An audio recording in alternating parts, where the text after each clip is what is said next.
In this video, I'll show the changes for Overgrowth Alpha 153, which you can try if you've pre-ordered. The first new feature this week is split screen support.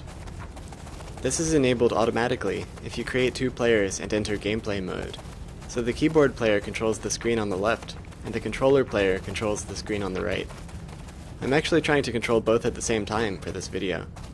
The characters use the same team logic as always, so if you play as friendly characters, you won't target each other, but can work together against enemies.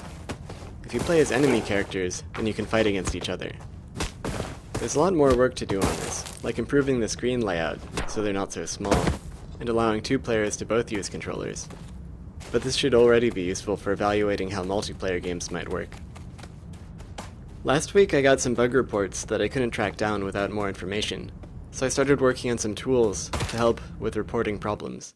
First, if the game quits unexpectedly, it'll create a memory dump file and open the folder that contains these files, so the user can easily send them to bugs@wolfire.com. Second, there's now a log file in the right directory that contains information about how each session went, along with the text of any error messages that popped up. Finally, I'm starting to add the Angel script call stack to error messages that appear during script calls, so it should be a lot easier to track these down.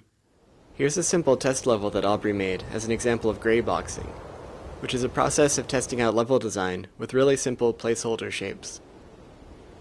This is just to see how the obstacles interact with the game mechanics, with no regard for how it looks.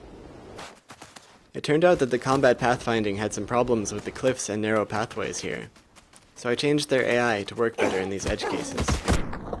For example, if I set the enemies to try to stay a certain distance away from the player, they'll try to do that as well as they can, but they won't jump off a cliff to do it. This test level isn't in the alpha yet, but the new pathfinding is. That's it for this week. If you'd like to pre-order and try the alpha for yourself, you can do that at wolfire.com/preorder.